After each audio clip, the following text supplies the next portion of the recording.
So today I think I'm actually live on TikTok and Instagram, and this will be posted to Facebook and YouTube later. So hi guys, how are you? It is Wonderful Wednesday, Wellness Wednesday. I think it's oh yeah, write down today's date. It looks really good, 24/4/24.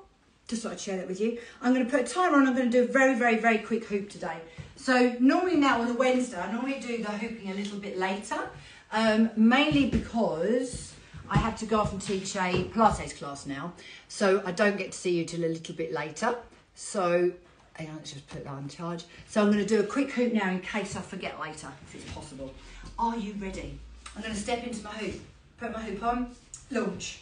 Right, we are hooping. So yesterday I did a talk and we talked about testicles. Now I specifically spelled it wrong just in case I got bans for writing testicles, because you never know. So just in case anyone thinks I can't spell, I can spell.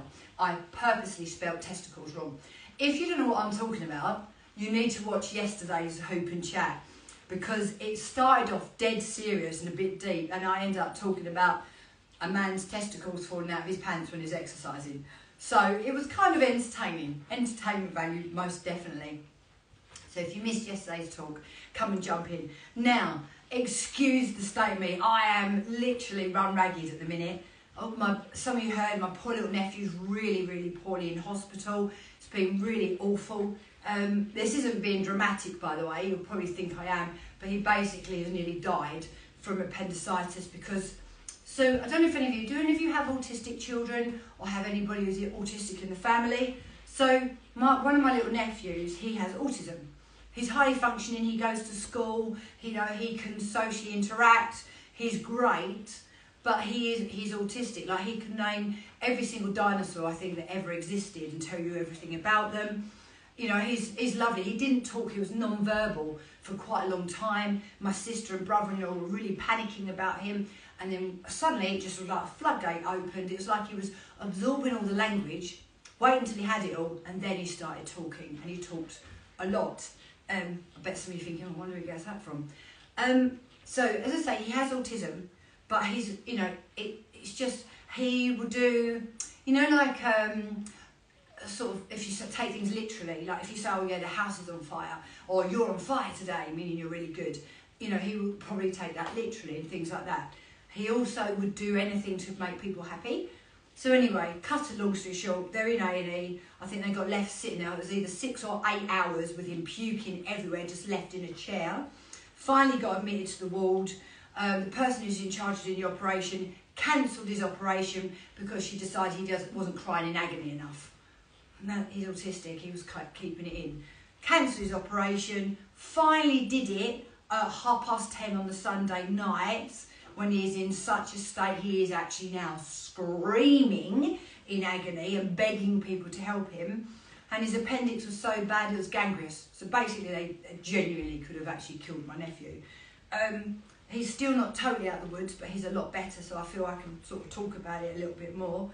So, cut a long story short, I look like absolute shite because I'm obviously a bit tired, a bit worried about him and, all that sort of thing. But I just wondered if any of you have experienced anything like that. It's so wrong. You would think, wouldn't you, that especially in a medical situation and understanding children with autism, to cancel a child's operation, even though the bloods came back, I think that he had an infection or he had something, because he wasn't showing enough agony. And don't you agree, we're all different? Some people will cut their finger and scream bloody blue murder, and other people will literally almost have a finger hanging off and they might not be screaming out. We're all different. This leads me to a friend of mine who isn't autistic. She's a very lovely lady, and when she had her first child, she practiced all the, like the dialing down pain and all that sort of thing, and listening to the music and all that sort of thing. She really concentrated hard on that. Went into labour, went to the hospital. They turned her away because she wasn't presenting that she was in enough pain. Got out into the parking lot and her son's feet were coming out of her crotch. So that was very bad. So I think, yes. Now I'm going to have to link that to actually what I'm doing today. I think that was just why I look a mess. So yeah, it's been a really traumatic week and it's only bloody Wednesday. So, pain relief. Exercise is great for pain relief. Obviously not if you've got appendicitis or your baby's coming out your crutch, but in general. So if you're feeling really tired or stressed, or you've got period pain, or you've got non-specific aches and pains, exercising is going to help you a lot. Do you like the way I managed to link that into exercise? God, I'm on fire today. I'm just going to change sides, by the way, because I am very time poor today. So, also energised. I started work this morning at 6:15. I've got a lovely new PT client.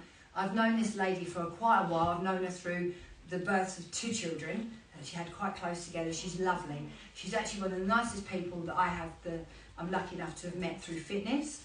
So I've trained her right the way through. But she's a very busy mum. She's got 3 children. The 2 are very close together. She works. But she started PT with me this morning. 6:15, we were out there in the park this morning. And she's finally making time for herself. And do you know what? I asked her what her goals were. And this was the best goal ever. She went, Emma, I want to have more energy to enjoy the kids.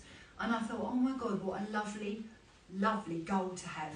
And she said to me, she said, obviously if I lose some weight as well, that would be an added bonus. She said, but ultimately it's just to feel more energised. And I thought, do you know what? That's the big part of exercise that most people miss. It's not just about how we look. You know, obviously we'd all love to look fit as fuck. Of course we would. Who wouldn't? Sorry, I swore then. I told you I'm really tired, so it just comes out. You know, we all want to look fit and maybe more toned or leaner, you know, or uplifted, whatever the words are you might use. Well, of course we want to look good. Who doesn't? I think you'd be a liar if you didn't really care about how you looked. But it was because she wants to feel more energised, and I thought, wow, that is the best goal that anyone's ever told me. And it's true. Sometimes I am so exhausted from obviously giving my energy to my classes, to my PT clients, because of course that takes a lot of energy, which I love doing, that sometimes I just haven't got the energy for myself, and I'm tired. And then what I've done, and I think I was talking about this yesterday, I've gradually slipped into a habit of not training for myself and just topping up my fitness with all the classes that I do. But that's not training. So I've just started, I'm in week 2 of actually training again for myself. And bloody hell, I feel so much better. And I'm stressed at me now. I'm not sleeping properly because obviously I'm worried about my little nephew. But I feel so much more energised. And on the whole, I'm functioning much better brain-wise because I'm taking that time for myself. I'm actually exercising, which although it's been exhausting, when I trained on Sunday, I actually felt physically sick. I did a workout, a leg workout, and it was so harsh that I actually thought I was going to puke. I know that's a bit extreme, but that's me all over really. But I feel so much better for it because, you know, instead of just spending all my energy elsewhere, I put some energy into myself. So I guess what I'm trying to say to you guys today is, obviously we discussed autism, and if you've experienced any sort of lack of care or empathy due to autism, please tell me. I'd love to hear what you've gone through, because it's just so wrong. And you think in this day and age where everyone's supposed to be much more aware, but there's been such a lack of empathy and care and understanding. It makes me so sad. It's made me want to cry a bit actually. So we've gone from that into talking about pain management and how exercise and etc. general pain and aches and pains, you feel so much better once you start exercising. One of the biggest things people say to me is, I can't do that because of my knees, or I can't do that because of my back. And I'm like, I promise you, I would be able to find something that you could do that would help, I swear, I know it. I'm a Pilates instructor as well, there's always something. And then obviously, we've gone into feeling more energised and your goals and what you want. You know, and like, I promise, some of you will be sitting there at home thinking, oh God, she's exhausted just watching her. Where does she get the energy? And I can honestly tell you, since January up until maybe the middle of this month, I've been exhausted, guys. I've just been tired. And I decided to, boom, do something about it. And something as simple as upping my steps each day, being held accountable myself rather than just holding my clients accountable.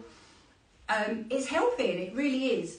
And as I say, this week couldn't have been much more stressful so far, if I'm honest. But here I am, and I'm going, and hopefully I'm really helping you guys. And hopefully by listening to me, even if one little thing that I talk about today might resonate with you, please come and join me, make a start. I mean, I've got everything from the 1 minute daily challenge, 1 minute, to 15-minute classes, to 30-minute classes. In fact, nearly all my classes are only 15 or 30 because I know people are time poor. And the thought of doing like an hour's class, you're just like, oh God, who's got the time for that? Yeah, so I'm here to help, but I now need to get out that door and go and teach my Pilates class. So thank you very much for watching. If you did like anything I'm talking about, please drop me a comment, talk to me. I would love to know how you feel or your thoughts about what we're talking about.